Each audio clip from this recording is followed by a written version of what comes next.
है। विकास, आपसे शुरुआत करते हैं। तो देखिए, दोनों तरह के मतलब कंटेंट बनाने वालों के लिए और कंटेंट पब्लिश करने वालों के लिए सरकार ने चीज़ें साफ कर दी है। इस वक्त की जो हकीकत है वो बहुत गंदी है। हम सब जानते हैं कि सोशल मीडिया पर इतनी भ्रामक जानकारियां हैं, इतना एआई का इस्तेमाल, और अभी ये एप्स्टीन फाइल वाले मामले में तो ऐसा लग रहा है कि बाढ़ सी आ गई और कोई ये नहीं बता सकता।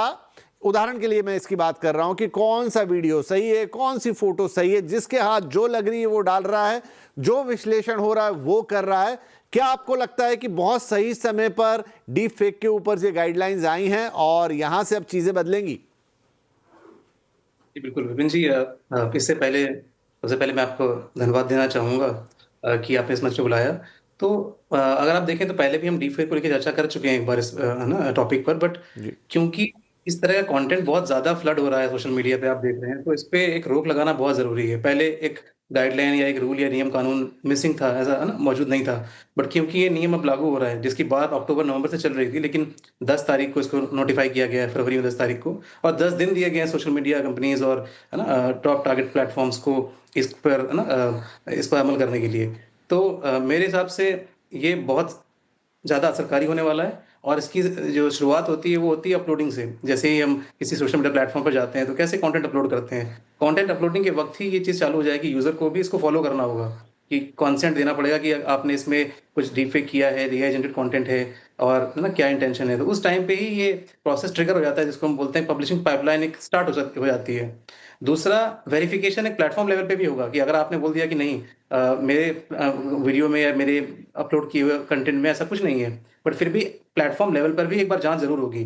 फिर बात आती है जो आपने बोली फिंगरप्रिंटिंग की या लेबलिंग की या यूनिक आईडी जनरेट करने की, वो बहुत इंपॉर्टेंट होने वाला है। उससे पर्सिस्टेंट एक ट्रैकिंग अवेलेबल हो जाती है कि उसे पता होता है कि कंटेंट किस कहाँ से आया, कहाँ से ओरिजिनेट हुआ है, इसका यूज़ या सर्कुलेशन कहाँ-कहाँ हुआ है। तो ये सारे जो मेजर्स हैं ये बहुत अच्छा काम करने वाले हैं, और मुझे लगता है कि ये बहुत अच्छा मूव है इंडिया एआई इम्पैक्ट समिट से पहले। और आप डेट्स भी देखें तो कितनी अच्छी डेट्स हैं। जब इस पूरे इम्पैक्ट समिट का समापन हो रहा है 20 तारीख को, तब तक सोशल मीडिया कंपनीज़ को टाइम दिया गया प्रिपरेशन के लिए, जो 10 दिन है। मेरे हिसाब से इस पॉलिसी को काम करना चाहिए।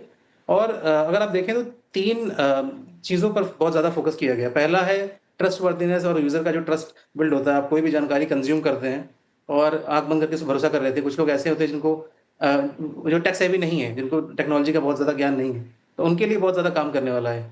और दूसरा, अगर आप देखें तो एक कंप्लायंस फ्रेमवर्क भी आ गया है कि आप खुली छूट नहीं मिलेगी सोशल मीडिया प्लेटफ़ॉर्म्स को या ऐसे प्लेटफ़ॉर्म्स को जहाँ पर सिंथेटिकली जनरेटेड डेटा या इन्फॉर्मेशन बहुत ज़्यादा सर्कुलेट होती थी। और तीसरा, मेरे हिसाब से तो बहुत बड़ी बात ये है कि हम एक बहुत बड़ी एआई पॉलिसी ला रहे हैं, और एक दुनिया के सामने एक एग्ज़ाम्पल सेट कर रहे हैं कि एक ऐसा देश जो 1 बिलियन इंटरनेट यूज़र्स की हम बात करते हैं, हम वहाँ पर ऐसी पॉलिसी का अमल करने वाले हैं। जी। राइट। और ये बहुत ज़्यादा ज़रूरी है गौतम। विकास ने काफ़ी अच्छा एक्सप्लेन किया, लेकिन इतना कंटेंट भरा पड़ा है, मतलब वो कोई ऐसा कंटेंट हो जिससे किसी का एंटरटेनमेंट हो रहा है वहाँ तक तो फिर भी चलिए ठीक है, हालांकि एआई के ज़रिए तो वो भी गलत है। लेकिन अब चीज़ें उससे आगे निकल गई हैं, लोग उसका मिसयूज़ करते हैं, वो इंडिविजुअल्स को बहुत इम्पैक्ट करता है। भारत ने ये नियम तो बना दिए हैं। मैं जस्ट जानना चाहता हूँ, क्योंकि हम सबसे बड़ा उपभोक्ता मार्केट है इस तरह की चीज़ों का, लेकिन दुनिया में कहीं और एआई के लिए इस तरह का कोई नियम इस वक्त मौजूद? एआई से मेरा मतलब है कि डीप फेक उसके ज़रिए बनाना या गलत चीज़ें बनाना, क्या कोई गाइडलाइन कहीं और है या ऐसा करने वाले हम पहले देश बने हैं? Thank you so much Vipin for this important topic. बहुत इम्पोर्टेंट टॉपिक है आज का ये। वैसे स्वागत करता हूं मैं इस रूल का, बिकॉज वैसे ये बहुत पहले आ जाना चाहिए था। जैसे कि हम जानते हैं कि ये चीजें कई टाइम से चली आ रही है। वैसे आप यूएसए का देखें, चाइना का देखें, तो वो लोग ने ऑलरेडी कई सारे एआई सेफ्टी और प्रोटोकॉल पहले ही ला दिए थे, एआई फ्रेमवर्क ला दिए थे। ईयू की बात करें तो ईयू ने तो एक्ट 2024 एआई का लॉन्च कर दिया था। तो हम लोग थोड़े से लेट है इस मामले में वैसे बट क्योंकि देश बड़ा है और ये चीजें आई है, तो इसका स्वागत होना चाहिए। बट मुझे ऐसा लगता है कि अ, जो डीप फेक का इशू हो या जो भी मोरल रिस्पॉन्सिबिलिटी की बात हो, वो टेक का इशू नहीं है, वो इथिक्स का इशू है। अगर हम एज अ फाउंडर्स जितने भी एआई स्टार्टअप करने वाले हैं, या जो फाउंडर्स कम्युनिटी है एआई की, जो क्रिएट कर रही है, इन सब चीजों को बिल्ड कर रही है, हमें इथिकल एआई को प्रमोट करने पे फोकस करना चाहिए, सिर्फ मॉनिटरी टर्म्स पे फोकस नहीं करना चाहिए।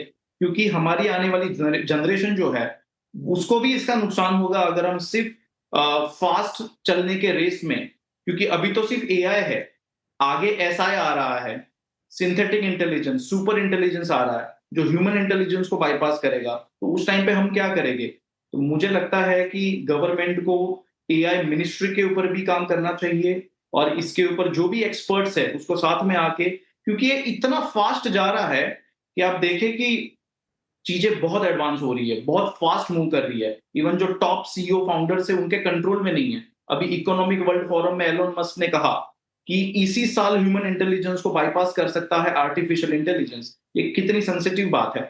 तो हमें इथिकल एआई कम्युनिटी को सपोर्ट करना चाहिए, जो कि हम लोग ऑलरेडी इस पे काम कर रहे हैं।